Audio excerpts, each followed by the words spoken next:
இன்றைக்கிமா பாட்டி வீட்டில்மா சிக்கன்மா மிளகாத்தூள் கொத்தமல்லி போடாமல் சிக்கன் வச்சுருக்காங்க பாருங்கள். ஒரு வானில் எண்ணெய் விட்டுக்கோங்க.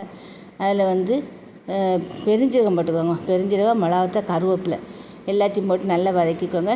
தேவையான வெங்காயம், நிறைய வெங்காயத்தையும் போட்டு நல்ல செவக்க வறுத்து வச்சுக்கோங்க. எல்லாம் ஒன்று போல் செவந்து இருக்கட்டுமா. அதுக்கடுத்து இது கூட இஞ்சி பூண்டு பேஸ்ட்டு போட போகிறோம்மா. பாருங்கள், இஞ்சி பூண்டு பேஸ்ட்டு போட்டு அதையும் நல்லா கிளறிக்கோங்க. இஞ்சி பூண்டு பேஸ்ட்டு அது நல்ல 2 ஸ்பூன் அளவு போட்டுக்கோங்கம்மா. போட்டு நல்லா கிளறி எடுத்துக்கோங்க. இங்கே பாருங்கள், நல்லா ஒன்று போல் விரவியாச்சு. அதுக்கப்புறம் சிக்கன் வந்து 1/2 கிலோ வாங்கி வச்சுருக்காம்மா. அந்த சிக்கனை வந்து அதில் போட போகிறாங்க பாருங்கள். சிக்கனை போட்டு அதையும் நல்லா கிளறிட வேண்டியதாம்மா. நல்லா வதக்கிட்டு இதுக்கு வந்து மஞ்சள் பொடி போட்டுக்கோங்கம்மா. மிளகாத்தூள் கொத்தமல்லியே போடக்கூடாது, மஞ்சள் பொடி மாத்திரம் போட்டுக்கோங்க.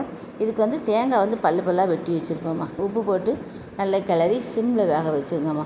நல்லா மூடி வச்சுருங்க. சிம்மில் வச்சுருங்க, தீயை கூட்டி வச்சிடாதீங்கம்மா. இங்கே பாருங்கள், சிம்மில் வச்சு நல்லா ஒன்று போல் வந்துட்டு இப்போது பல்லாக தேங்காய் வெட்டி வச்சுருக்கேன். இங்கே பாருங்கள், சூப்பராக இருக்கும்மா. அதையும் போட்டு நல்லா கிளறி மூடி வச்சுருங்க. இது தேங்காய், சிக்கன், வத்தல் எல்லாம் சேர்த்து இப்படி சாப்பிடும்போது நல்லா டேஸ்ட்டாக இருக்கும்மா சிக்கன். இது வந்து சாம்பார் சாதத்துக்கும் சாப்பிட்லாம், ரச சாதத்துக்கும் சாப்பிட்லாமா. இங்கே பாருங்கள், ஒன்று போல் அழகாக வந்துட்டு பார்த்தீங்களாம்மா. மக்களே, சப்ஸ்கிரைப் பண்ணுங்கள், லைக் பண்ணுங்கள், ஷேர் பண்ணுங்கள்.